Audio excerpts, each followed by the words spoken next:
자, 안녕하십니까. 자, 여기가 나주평야, 나주평야입니다. 여기 남평인데요. 자, 오늘, 자, 유튜브 방송을 시작하도록 하겠습니다. 오늘 주제는 친환경 농업 정말 친환경인가? 우렁이 농법과 빛과 그림자. 하여튼 농민들은 나름대로 끊임없이 노력하고 농림부라든가 우리 국민의 먹거리를 위해서 모든 농업의 종사자들이 아이디어를 내고 일을 하고 있습니다. 지적을 하려고 하는 것이 아니고 우리가 그 보완을 해야 된다. 그래서 한 가지를 잘하면 또 한 가지가 문제고, 그래서 우렁이는 예를 들어서 참 우리가 천적이라든가 하나의 벌이라든가 이런 것들을 활용해서 수정을 하듯이 우렁이가 인력이 부족하는데 대신 일할 수 있도록 풀만 갉아먹는 이런 우렁이 농법을 했는데, 누군가가 참 좋은 아이디어를 내기는 냈어요. 이루 말할 수 없는 아이디어를 냈고, 또 실효성도 상당히 있었고, 또 친환경이라는 아주 극히 아주 훌륭한 정책도 피고 그렇습니다. 그러지만 오늘은 잘한 것은 뒤로 적게치고 우리가 또 문제점은 또 개선해야 되기 때문에 오늘 몇 마디 아는 대로 듣는 대로 또 생각하는 대로 또 물어보고 또 현지 확인해보고 그렇습니다. 오늘은 친환경 농업의 대표 정책으로 알려진 우렁이 농법에 대해 이야기해 보도록 하겠습니다. 친환경 농업은 누구 부정할 수 없는 중요한 정책입니다. 농약을 줄이고 토양을 살리고 농민의 건강을 지키고 소비자에게 안전한 먹거리를 공급하는 것은 반드시 가야 할 것입니다. 하지만 좋은 정책도 현실과 맞지 않으면 다시 점검해야 합니다. 오늘은 현장에서 제기되고 있는 우렁이 농법 문제와 앞으로 과제를 살펴보겠습니다. 우렁이 농법은 왜 시작됐을까? 우렁이 농법은 논에 우렁이를 넣어 잡초를 제거하는 방식입니다. 잡초를 먹어치우는 우렁이 특성을 이용해서 제초제를 줄이고 친환경 벼농사를 확대하자는 취지로 시작되었습니다. 정부와 지방자치단체는 수십 년 동안 우렁이 종폐 구입비를 지원해 왔습니다. 많은 지역에서 우렁이 구입비와 상당 부분을 보조하고 있으며 친환경 인증 농가의 중심으로 지원이 이루어지고 있습니다. 실질적으로 보조가 90% 이루어지고 자담이 한 10% 정도 된다고 그래요. 그래서 그 정도로 친환경 농법에 의지를 보이고 있는 것입니다. 취지는 매우 좋습니다. 그런데 현장의 모습은 조금 다릅니다. 농민은 무엇을 말하고 있는가? 일부 농민들은 이런 이야기를 합니다. 모내기 할 때 이미 제초를 사용한다. 제초. 왜냐하면 이항기가 올해가 비료하고 그 다음에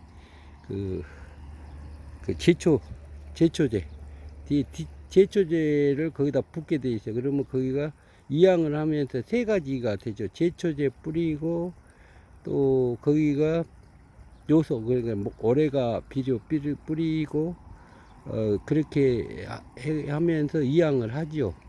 이항을 하게 되죠.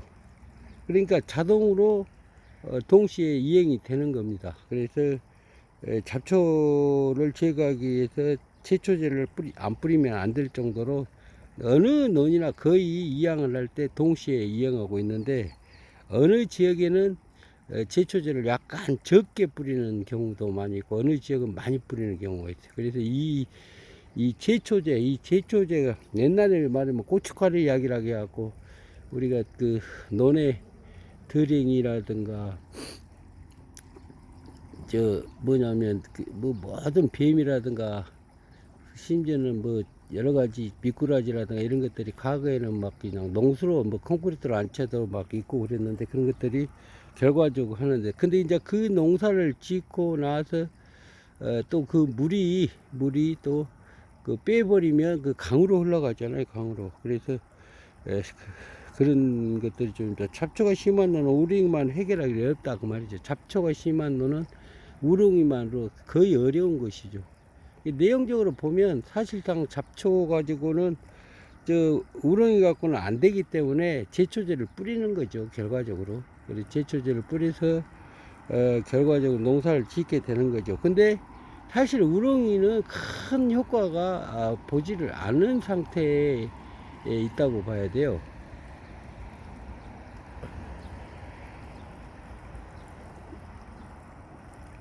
그래서 결과적으로는 제초제도 뿌리고 우렁이도 뿌린다. 그런데 우렁이는 또 하나의 동면이 돼서 문제가 돼 있다. 그런 것들입니다. 그래서 여러 가지 결국 그러면 우렁이 농법을 실질적으로 잘하는 데도 있지만 그렇지 못한 지역이 거의고, 또 농민들이 사용해 보니까 우렁이하고 사실상 제초제하고 같이 뿌리는 꼴이 됐죠. 그러니까 그 결과적으로 그 비용 대비로서는 맞지도 않고, 또 우렁이가 자연 환경에 끼치는 영향이 아주 극히 동면까지 해버리기 때문에 극히 그 강으로 가서 모든 걸 먹어치우는 결과적으로 그 환경 피해적인 현상도 있다는 것입니다.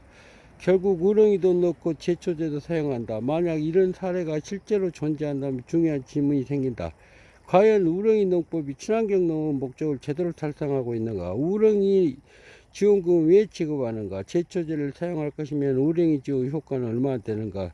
이 부분은 정부 지방단체가 객관적으로 조사해 평가해야 할 것이다. 이것을 우렁이 지원금이 나쁘다는 게 아니라 이 지원금을 다른 농업 방향으로 전환해야 한다. 예를 들어서 제초제를 친환경 제초제, 우렁이 지원하는 것을 친환경 제초제, 풀을 완전히 잡을 수 있는 친환경 제초제 우수 그 연구 시스템을 작동해서 국가적인 차원에서 이제 풀을 잡으면서도 전혀 문제가 안 돼. 지금 가능하지, 연구가 가능할 것 같아요. 그래서 그런 것들을 하는 것이 더 낫지, 실제로 우렁이를 가지고 과거에 했다고 해서 형식적으로 계속 해오는 것보다는 또 한번 검토해보는 그런 것도 좋다. 그래서 예산은 제대로 쓰이고 있는가? 농업예산은 농민의 돈이자 국민의 세금입니다. 따라서 단순히 지원금을 많이 지급했다고 해서 성공한 정책은 아닙니다.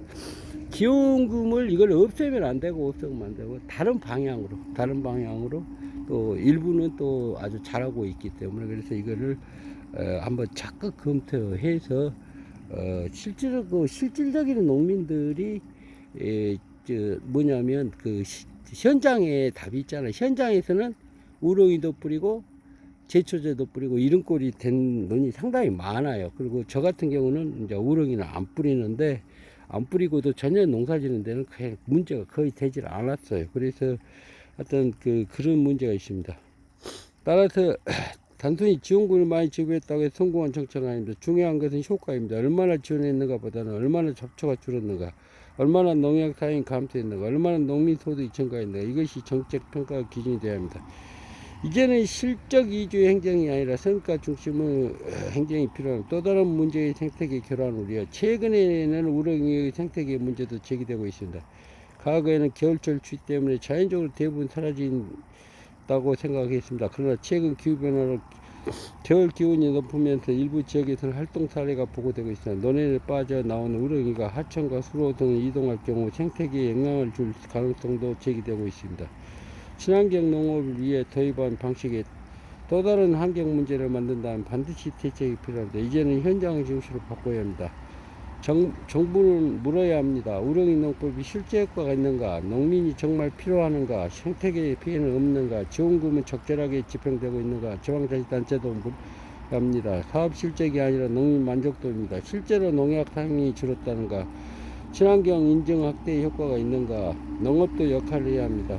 생산만 지원할 것이 아니라 판로까지 책임지는 구조로 만들어야 합니다. 진짜 친환경 농업이란 무엇인가? 친환경 농업은 단순히 우렁이를 넣는 농업이 아니라 토양을 살리고 물을 살리고 농민을 살리고 소비자의 건강을 지키는 농업이어야 합니다. 정책도 마찬가지입니다. 형식적인 친환경이 아니라 실질적인 친환경이어야 합니다. 보조금을 지급하는 것이 목표가 아니라 농민의 소득을 높이는 것이 목표가 되어야 합니다. 친환경 농업은 반드시 필요합니다. 그러나 친환경이라는 이름만으로 모든 정책이 정당화될 수 없습니다. 우렁이 농법이든 어떤 정책이든 현장의 목소리를 듣고 냉정하게 평가해야 합니다. 농민에게 도움이 되는 정책을 더 확대하고 효과가 부족한 정책은 과감히 개선해야 합니다. 대한민국 농업 미래는 보여주기식 행정이 아니라 현장 중심 정책이 시작되어야 합니다. 농민이 웃어야 농촌이 살고 농촌이 살아야 대한민국의 농업 미래도 살아납니다. 자, 오늘 시청해 주신 여러분, 영상닷컴을 시청해 주신 여러분 대단히 감사합니다. 결과적으로 우렁이 농법은 상당한 많은 기간 해봤는데 결국 농민들이 이거는 제초제 우렁이 갖고는 될 수가 없다. 그래서 결과적으로 제초제를 투입하는 꼴이 됐기 때문에 결과적으로 우렁이와 제초제가 동시에 살포될 이유는 전혀 없다. 그래서 제초제를 차라리 지원하는데 대신에 친환경 제초제로 그 지원금을 친환경 제초제로 해서 무상으로 친환경 제초제 말 그대로 환경도 살리고 논도 살리고 그 다음에 일도 편하게 해서 지금은 뭐 직파 시대잖아요. 그래서 약까지 넣어서 동시에 원스톱 서비스로 세 가지 네 가지를 동시에 해버리잖아요. 그래서 우리가 이런 일들이 인력이 없기 때문에 풀작업을 할 수가 없기 때문에 그래서 이제 제초제를 정말 국가적인 차원에서 진짜 농약의 문제는 저독성이면서 전혀 농사 지는데 문제가 없는 것을 그 농약을 해야 됩니다. 왜냐 농약비가 비싸면 안 좋은 농약을 많이 쓰죠. 안 좋은 농약은 뭐냐? 독성이 심해져. 독성이 심해. 그래서 건강에 먹거리에 아주 문제가 되죠. 그래서 이런 제초제나 이런 것들은 친환경 제초제를 아주 무상으로 차라리 공급하는 것이 낫지 않는가, 제초제를. 그러면 결과적으로 친환경이 되는 겁니다. 그 제초제만 해결해 버리면 우렁이 같은 경우는 이제 환경 피해가 문제가 되기 때문에 이런 문제는 한번 재검토해 보고 그래야 된다. 그래서 현장에 답이 있다. 현장에 답이 있다. 이 내용이 다 맞다고 생각하지는 않지만 지금 현실은 약간의 그런 문제점들이 비치고 있습니다. 그리고 내부적으로는 사실상 농민들은 우렁이와 제초제를 동시에 쓰는 농가가 상당히 차지하고 있다. 왜냐면 보조가 90% 정도 되지 않아. 근데 큰 우렁이가 비싸고 그러지는 않아요. 그래서 뭐 일개 농협당 한 2천에서 3천만 원 정도 우렁이를 해서 농가들이 과거에는 많은 농가들이 신청을 했는데 지금은 효율성이 별로 떨어지기 때문에 우렁이를 투입하지 않은 농가가 거의입니다. 거의 많이 그렇죠. 그래서 개선됐는데 지금도 이게 개선되지 않는 그런 내용들도 많이 있고 그리고 또 우렁이를 투입한 농가는 또 뭐 예를 들어서 풀이 많은 논이라든가 이런 데서는 또 그렇게 하고 있을 수도 있대요. 그래서 모든 논은 다 똑같은 게 아니라 나름대로의 농지의 상태가 많이 풀은 한 5년 씨가 잠재적으로 갖고 있다 그러잖아요. 그래서 올해 안 잡아도 내년에 그래서 최소한도 농지를 정상적으로 만들려면 5년 동안은 완벽하니 풀을 잡고 그래야 양질의 논이 돼서 풀은 나지도 않고 그렇습니다. 그래서 자 오늘 또 뭐 해는 아주 일찍 뜨네요. 하여튼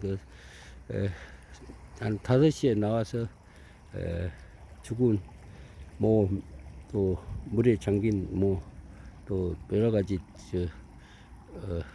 빠진 것을 좀 모를 교체하고 또 심고 했는데 아주 농사가 올해도 풍년일 것 같아요. 그래서 굉장히 여기 상태가 어린목 키우기 아주 좋은 상태가 유지돼서 모든 논들이 이제 새끼치기로 이렇게 들어가서 조금 한 40일 되면 또 물을 말리고 뭐 그럴 것 같은데요. 그래서 올해 농사는 아주 풍년이 되지 않을까. 그래서 병충해만 잘 잡으면 또 병충해도 그렇게 별 문제가 없어요. 또 드론으로 전부 다 농협이라든가 지자체에서 또 신경을 써주고 있기 때문에 그래서 살기 좋은 농촌 참 이게 굉장히 농촌에 오면 문제만 많이 있는 게 아니라 굉장히 환경도 좋고 아침에 이렇게 나와서 운동도 하고 또 모두 때우고 또 그래서 이것이 60세 이상 70세 미만은 농사가 어떻게 보면 힐링이라고 생각하면 좋지 않을까 하는 생각입니다.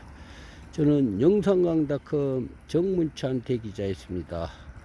이것으로 영상강닷컴 TV 유튜브 방송을 마치도록 하겠습니다. 감사합니다.